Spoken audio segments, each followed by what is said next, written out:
Nobody noticed the woman in worn jeans sitting in the military hospital waiting room. But when the emergency alarm screamed and she saved 3 dying soldiers with her bare hands, F-22 pilots overhead heard her legendary name and performed an unauthorized salute that could end their careers. Comment below which country you're from. Before watching full story, comment below from where you watching. Also like and subscribe for more stories. Nobody paid attention to the woman sitting alone in the hospital waiting room on that Tuesday morning. She wore simple jeans, a faded blue jacket, and white sneakers that had seen better days. Her dark hair was tied back in a loose ponytail, and she flipped through a magazine without really reading it, just another visitor waiting for someone. The receptionist at the front desk had barely looked up when she signed in. The security guard by the door gave her the same polite nod he gave everyone. She was invisible, ordinary, just one more face in a busy military hospital.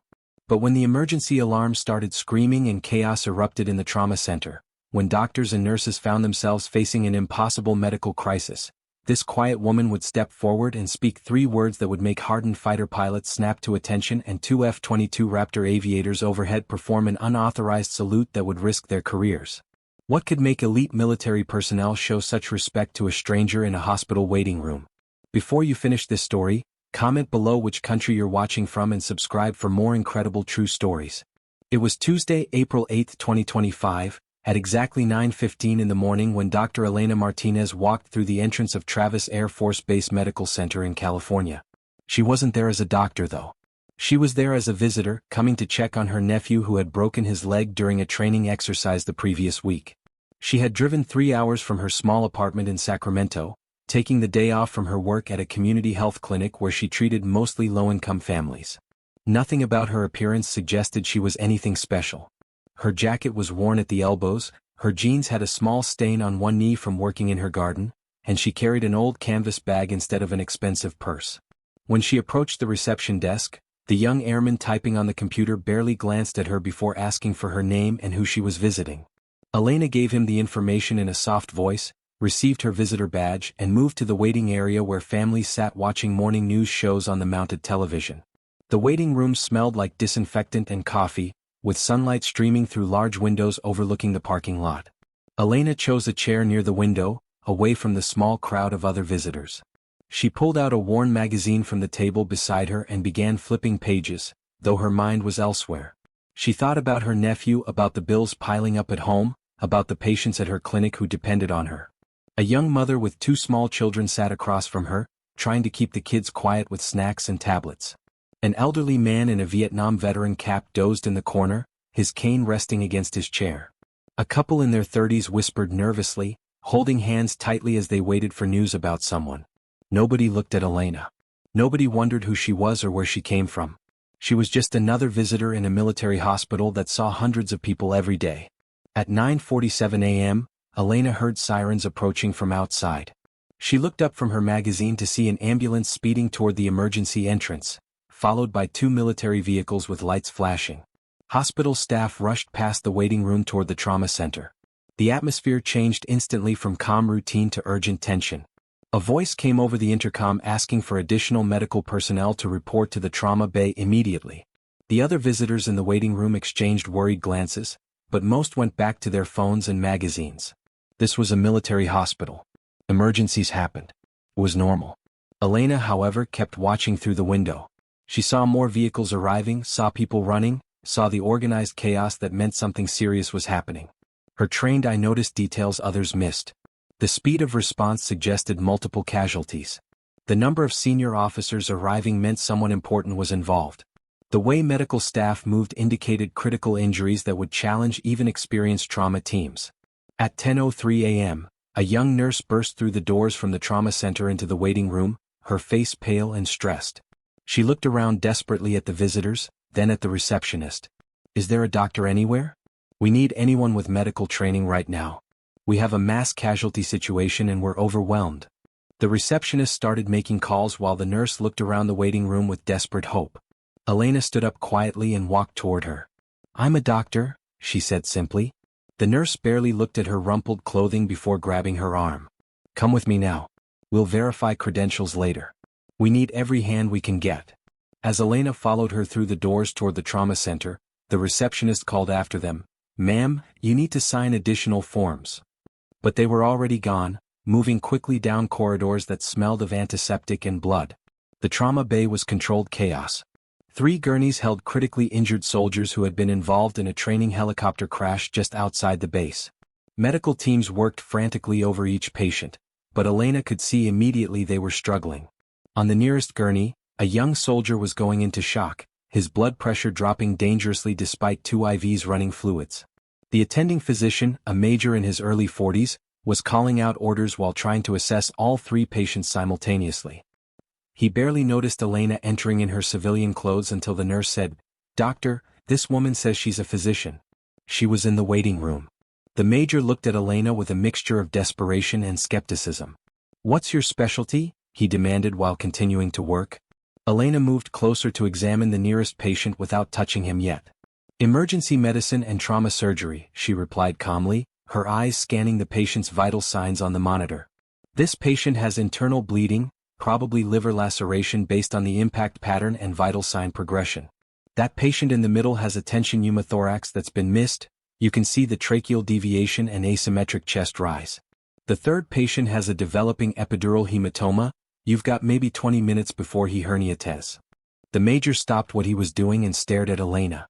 Everything she had just said was accurate, observations he himself was trying to process while managing 3 critical patients with an overwhelmed staff. "Who are you?" he asked, his tone completely different now. Elena was already moving to the patient with the tension pneumothorax, her hands automatically falling into the practiced movements of someone who had done this thousands of times. "Right now, I'm someone who can help you save these soldiers. We can talk credentials later. This airman needs a needle decompression immediately or he'll arrest in the next 2 minutes." She looked directly at the major. "Do I have your permission to assist?" The major made a split-second decision. "Someone get her gloves and a gown." "Doctor, what's your name?" Elena was already scrubbing her hands at the sink. "Dr. Elena Martinez," she said simply. The major nodded. "I'm Major Thompson. That patient is yours. Save him." What happened over the next 90 minutes would become legendary in military medical circles. Elena moved through the trauma bay like a conductor leading an orchestra, her voice calm but commanding, her hands steady and precise. She performed the needle decompression that saved the second patient's life within 90 seconds of getting gloved, her movements so practiced that the nurses assisting her worked in perfect synchronization despite never having met her before. When the first patient's blood pressure continued dropping despite massive transfusion, Elena called for an emergency laparotomy right there in the trauma bay, something that violated typical protocol but was absolutely necessary. Major Thompson, watching her work while managing the third patient, gave authorization. Elena operated standing at a gurney with minimal equipment, her hands working with surgical precision that spoke of years in combat hospitals and emergency rooms. She located the liver laceration, packed it with surgical gauze, stabilized the bleeding, and had the patient ready for transfer to the operating room within 23 minutes. The surgical team arriving to take over stared in amazement at the field surgery she had performed under impossible conditions. By 11:45 a.m., all 3 soldiers were stable and being moved to intensive care or surgery. Elena stripped off her bloody gloves and gown, her hands trembling slightly now that the adrenaline was fading. Major Thompson approached her, along with the hospital's chief of surgery, Colonel Patricia Reynolds, who had been called in during the crisis. Reynolds, a stern woman in her 50s with silver hair and a no-nonsense demeanor, looked Elena up and down, taking in her casual civilian clothes now visible again without the surgical gown. "Dr. Martinez," Reynolds said formally, "Major Thompson tells me you just performed trauma surgery that saved at least 2 lives, possibly all 3.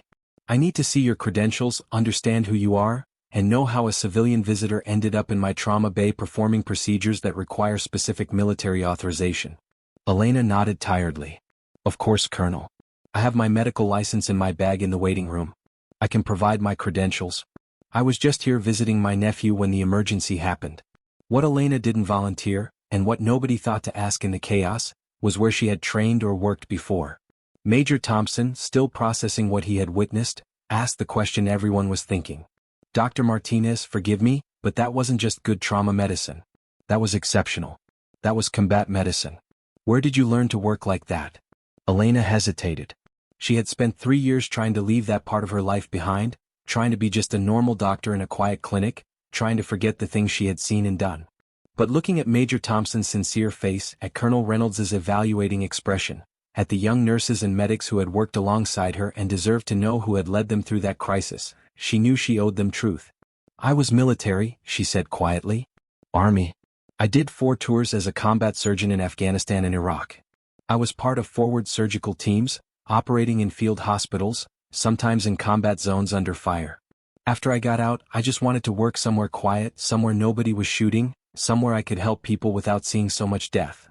The room went completely silent. Colonel Reynolds's entire demeanor changed. "What was your rank when you separated?" she asked, her voice suddenly respectful. Elena looked uncomfortable. "Lieutenant Colonel," she admitted. "I was a lieutenant colonel in the Army Medical Corps."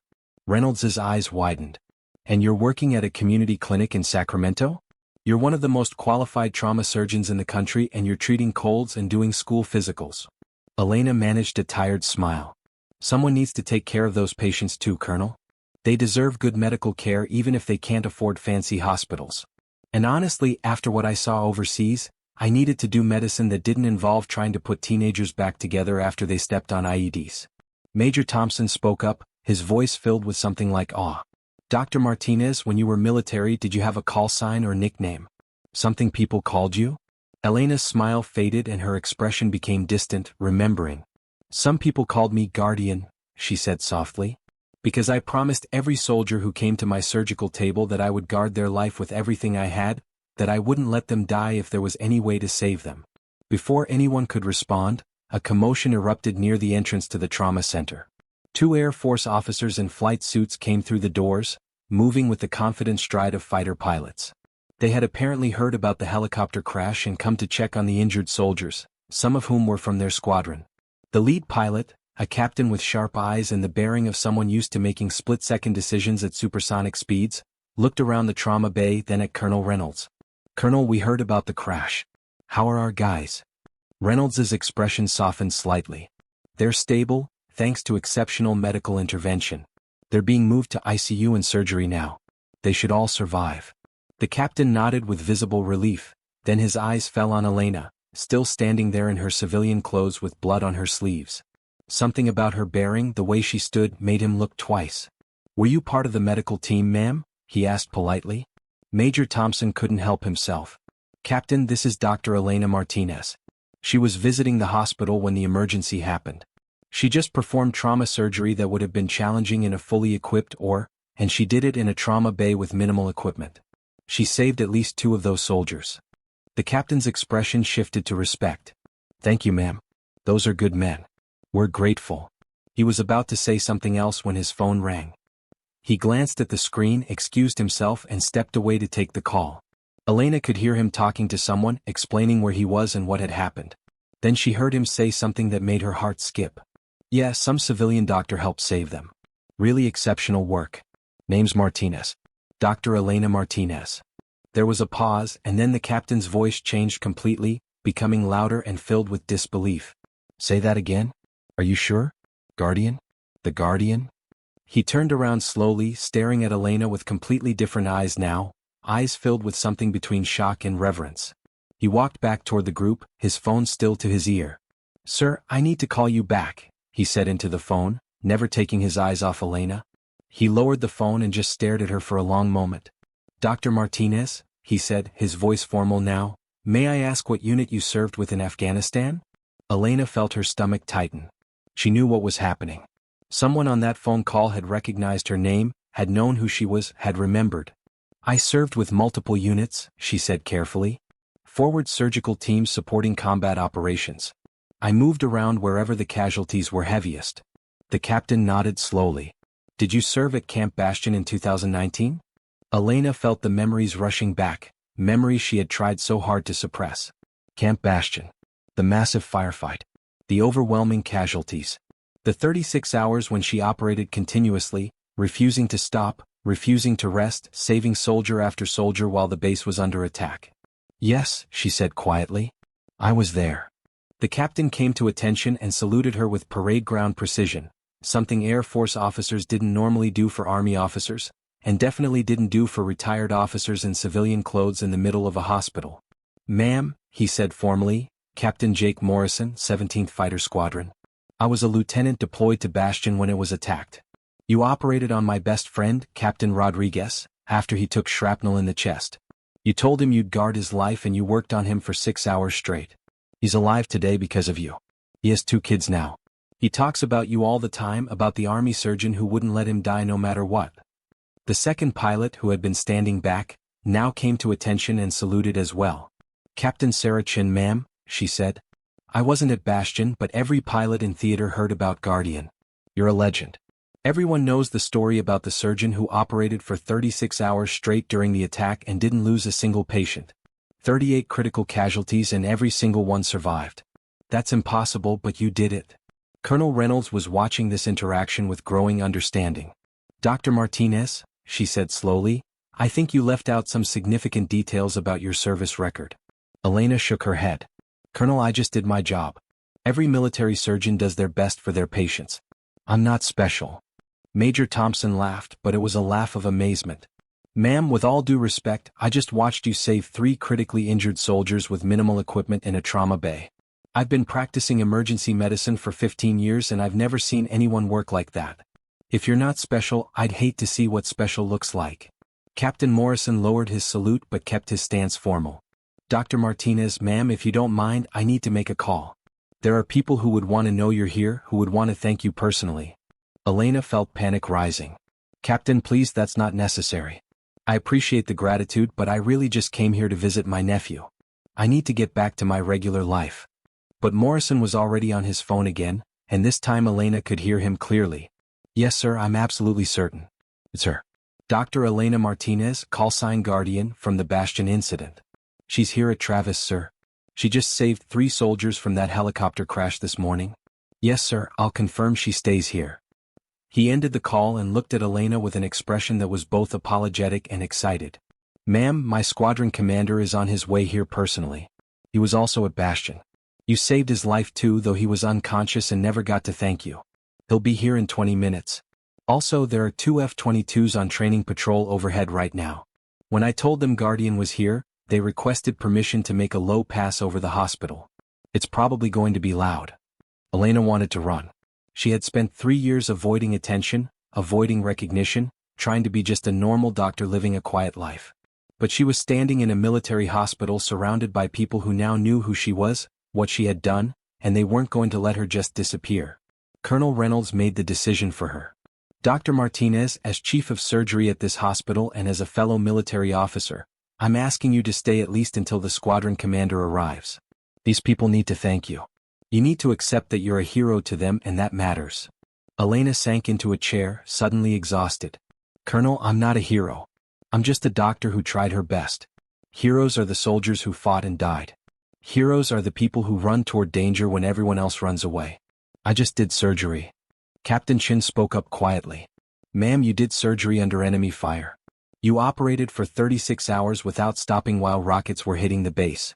You refused to evacuate when you were ordered to because you had patients on your tables who couldn't be moved. You literally threw yourself over wounded soldiers when explosions came close to the surgical unit. That's not just doing surgery. That's heroism. The next 20 minutes felt surreal to Elena. Word spread through the hospital about who she was. Nurses and medics who had served in combat zones came to the trauma center just to see her, just to shake her hand and thank her. A young sergeant with a prosthetic leg came up to her with tears streaming down his face. Ma'am, you don't remember me, but you saved my life in 2018 at Kandahar Airfield. I lost my leg, but you kept me alive. I got married last year. My wife is pregnant with our first child. Thank you. An older physician, a colonel himself, came to find her. Dr. Martinez, I served at Landstuhl Regional Medical Center in Germany. We received dozens of your patients who were too critical to stabilize in theater, but you got them stable enough to survive the flight to Germany. Your surgical notes were used as teaching examples. You're famous among military surgeons. Elena accepted their thanks with grace she didn't feel, overwhelmed by the attention, by the memories flooding back, by the realization that her quiet anonymous life was probably over. At exactly 12:17 p.m., a commotion outside announced new arrivals. Through the windows, Elena could see 2 F-22 Raptor fighter jets approaching at high speed and low altitude. The roar of their engines shook the building as they screamed past just a few hundred feet over the hospital in perfect formation, then pitched up vertically in an afterburner climb that left contrails against the blue sky. Everyone in the trauma center rushed to the windows to watch. Captain Morrison stood next to Elena and said quietly, "Ma'am, that's something F-22 pilots don't do lightly. That's a salute. They're honoring you." Before she could respond, a lieutenant colonel in a flight suit strode through the doors, his face showing barely controlled emotion. He was about 40, with gray starting to show in his hair and old scars visible on one side of his face. He stopped when he saw Elena and his eyes filled with tears. He came to rigid attention and saluted. "Lieutenant Colonel Michael Stevens, ma'am. You operated on me at Camp Bastion in 2019. I had shrapnel in my spine, and you were told I probably wouldn't survive surgery. You told me you'd guard my life and you operated for 8 hours. You saved my life and you saved my ability to walk. I've wanted to thank you for 6 years." Elena stood and returned his salute, military protocol taking over even though she was in civilian clothes. "Colonel Stevens," she said softly, "I remember you. I'm glad you recovered well. You don't need to thank me." Stevens dropped his salute but his voice was firm. "Ma'am, with respect, yes, I do need to thank you. You're the reason I got to see my kids grow up, the reason I'm still flying, the reason I'm still here. Every person whose life you saved, we all carry you with us. We remember. And when we heard you were here today, when we heard you had saved more soldiers, we knew we had to show you that your service mattered, that you matter." More people were arriving now, filling the trauma center. Fighter pilots in flight suits, squadron commanders, even the base commander, a brigadier general, came personally to meet her. They formed an informal reception line, each person wanting just a moment to shake her hand, to say thank you, to tell her how much her service meant. The hospital staff watched in amazement, seeing this quiet woman in rumpled jeans being treated like visiting royalty by some of the most elite warriors in the military.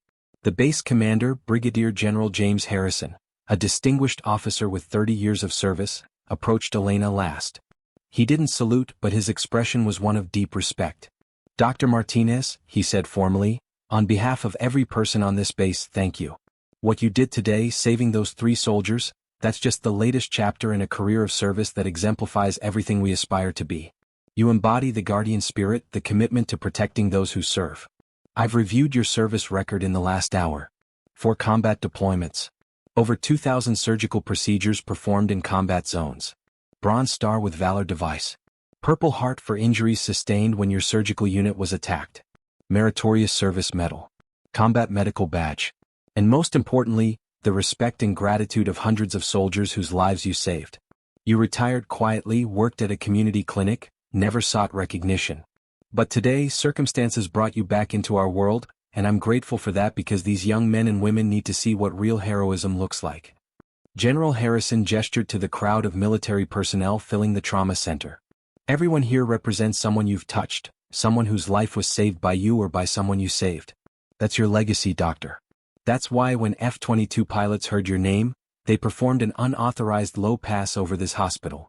That's why fighter squadron commanders dropped everything to come here. That's why I'm standing here personally thanking you. You're not just a skilled surgeon. You're a guardian in the truest sense, someone who stands between danger and those who serve, and you don't let anything through." Elena felt tears finally breaking through the composure she had maintained. "General, I appreciate your words more than I can say. But I need you all to understand something. I didn't do this for recognition or awards. I did it because those were my patients, and every doctor takes an oath to do no harm and to preserve life. When I was operating in combat zones, I wasn't thinking about being a hero. I was thinking about the fact that those soldiers had families waiting for them, that they deserved every chance to get home. That's all I've ever tried to do, give people a chance to make it home."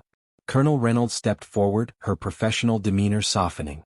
"Dr. Martinez, the general is right about your legacy, but I want to add something.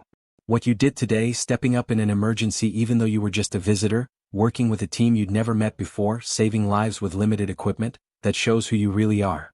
You can't stop being a guardian. It's not just what you did in the military, it's who you are. This hospital, this base, we'd be honored if you'd consider working here, sharing your knowledge, training the next generation of military medical personnel. You've been working at a community clinic, and that's noble work, but your skills, your experience, they're desperately needed here." Elena looked around at all the faces watching her expectantly, at the young medics and nurses who had worked with her that morning, at the pilots who had come to honor her, at the soldiers whose lives she had saved years ago now standing before her with gratitude in their eyes. She thought about her quiet life in Sacramento, her small apartment, her routine days at the clinic. She thought about how she had been trying to forget, trying to move past the trauma and stress of combat medicine. But she also thought about the feeling she had experienced that morning, the clarity and purpose she felt when lives hung in the balance, the satisfaction of knowing her skills had made the difference between life and death for 3 soldiers. "Colonel Reynolds," Elena said slowly, "General Harrison, I need to think about this. I walked away from military medicine because I was burned out, traumatized by what I'd seen, and I needed peace. But this morning when I was working in that trauma bay, I remembered why I became a surgeon in the first place. I remembered what it feels like to use everything you've learned, every skill you've developed to save a life. I'm not sure I'm ready to come back to this world full-time, but I'm also not sure I can walk away from it again." General Harrison nodded understanding. "Dr. Martinez, take all the time you need. But know that you have a place here whenever you're ready. These doors are open to you. These people respect you. And your skills are needed." He paused, then added with a slight smile, "Also, I should mention that those F-22 pilots who did the unauthorized flyby are probably going to face some paperwork for that. But when I asked them why they risked disciplinary action, they told me that honoring Guardian was worth any consequences. That's the respect you've earned." As the crowd began to disperse, Captain Morrison approached Elena one more time. "Ma'am, I know this has been overwhelming, but I want to give you something." He handed her a squadron patch, the emblem of the 17th Fighter Squadron with its distinctive falcon design. "This is for you, with gratitude from every pilot who ever flew, knowing that if we went down, surgeons like you would do everything possible to bring us back. You protected us so we could do our jobs protecting others. That's what Guardians do." Elena took the patch, feeling its weight in her hand, feeling the weight of everything it represented. "Thank you, Captain. Please tell Captain Rodriguez I'm happy he's doing well, and I'm proud that my work helped him get home to his family." Morrison smiled. "I'll tell him, ma'am. And I'll tell him that Guardian is still out there, still saving lives, still being the person we all needed you to be." As evening approached and the hospital returned to its normal rhythm, Elena finally made it to visit her nephew, who had heard about the emergency but didn't know his aunt had been involved until she arrived in his room. When she told him what had happened, he stared at her in amazement. "Aunt Elena, I never knew you were famous. You never told me any of this."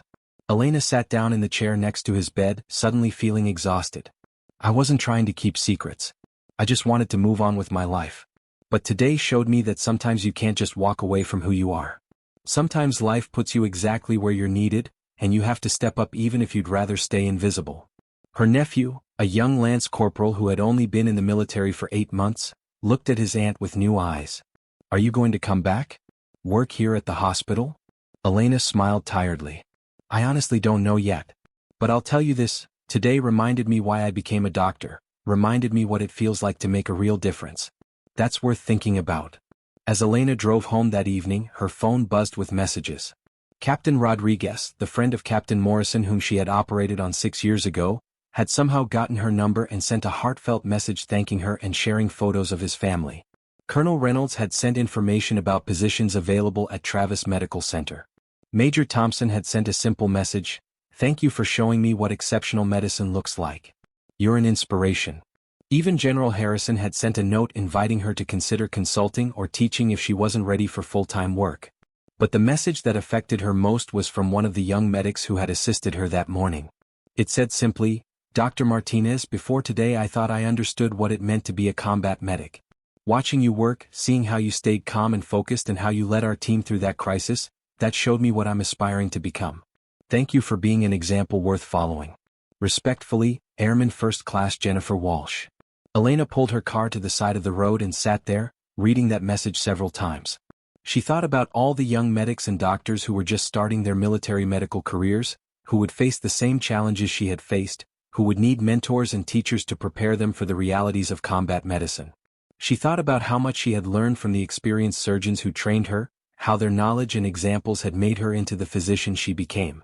She realized that walking away completely meant those lessons, those skills, those experiences wouldn't be passed on to the next generation. The title Guardian wasn't just about the patients she had saved. It was about guarding the future of military medicine by teaching others, by sharing knowledge, by preparing young medical personnel for the challenges they would face. Elena sat in her car as the sun set over California, thinking about the path ahead. She could go back to her quiet life at the community clinic, treating routine cases and avoiding the stress and trauma of combat medicine. That would be easier, safer, more peaceful. Or she could accept that she had skills and knowledge that were desperately needed, that could save lives and train others to save lives. She could acknowledge that being invisible and ordinary wasn't really who she was, even though she had tried to make it true. She thought about the 3 soldiers who were alive tonight because she happened to be in the right place at the right time with the right skills. She thought about Captain Rodriguez's children who had a father because she refused to give up during that 8-hour surgery. She thought about all the grateful faces she had seen today, people whose lives she had touched without even realizing the impact. Finally, Elena picked up her phone and typed a message to Colonel Reynolds. "Colonel, I've thought about your offer. I'd like to discuss coming back to military medicine, at least in a teaching and consulting capacity. You're right that these skills are needed and I can't keep running from who I really am. Let's talk about how I can serve again." She sent the message, then sat back and took a deep breath. She felt scared, uncertain about reopening that chapter of her life, worried about the memories and trauma that would come with it. But she also felt something else, something she hadn't felt in 3 years. A sense of purpose, a feeling that she was moving toward something meaningful rather than running away from pain. The title of guardian wasn't something she had chosen, it was something others had given her because of who she was and what she did. Maybe it was time to accept that identity, to embrace it, and to use it to make a difference again. As she started her car and pulled back onto the highway toward home, Elena's phone buzzed with a response from Colonel Reynolds. "Dr. Martinez, I'm thrilled to hear this. Let's meet this week to discuss details. Welcome back, Guardian. We've missed you." Elena smiled, feeling tears on her cheeks but also feeling lighter somehow, as if a weight she had been carrying for 3 years was finally lifting. She had spent so long trying to be ordinary, trying to blend in and disappear. But today had proven what she always knew deep down. Some people aren't meant to be ordinary. Some people are meant to stand between danger and those who need protection. Some people are guardians whether they want that responsibility or not. And Elena Martinez, call sign Guardian, was ready to accept who she really was and to serve again. Above her, invisible in the darkening sky, 2 F-22 Raptors completed their training mission and turned toward home. In the cockpit of the lead fighter, Captain Morrison thought about the woman he had met that day, the legend who had saved his friend's life and countless others. He thought about her humility, her reluctance to accept recognition, and her obvious discomfort with being called a hero. Those were the qualities that made her truly exceptional, he realized. Real heroes didn't seek glory or recognition. They just did what needed to be done, then tried to go back to ordinary life. But sometimes ordinary life wasn't enough for extraordinary people. Sometimes those people needed to be called back to service, needed to be reminded that their skills and experience made them uniquely qualified to protect others. Today, circumstances had provided that reminder to Dr. Elena Martinez. And tomorrow, a new generation of military medical personnel would have the chance to learn from one of the best, to understand what it really meant to be a guardian of life in the most challenging circumstances imaginable. The story of the ordinary-looking woman in the hospital waiting room, the woman nobody noticed until the emergency revealed who she truly was, would spread throughout the military medical community. It would be told as an inspiration, a reminder that heroes walk among us every day in ordinary clothes living ordinary lives, until the moment comes when their extraordinary skills are needed. And when that moment comes, when lives hang in the balance and others are overwhelmed, those hidden heroes step forward and do what they were always meant to do. They guard life, they refuse to accept defeat, and they save people who desperately need saving. That's what guardians do. That's who Elena Martinez was, is, and always would be. And that's why, when F-22 pilots heard her name, they stood at attention and performed a salute that risked their careers, because some people earn respect so profound that regulations and protocol don't matter anymore. Some people become legends not through self-promotion or seeking attention, but through consistent excellence, unwavering commitment, and the simple act of being exactly who they're meant to be when others need them most.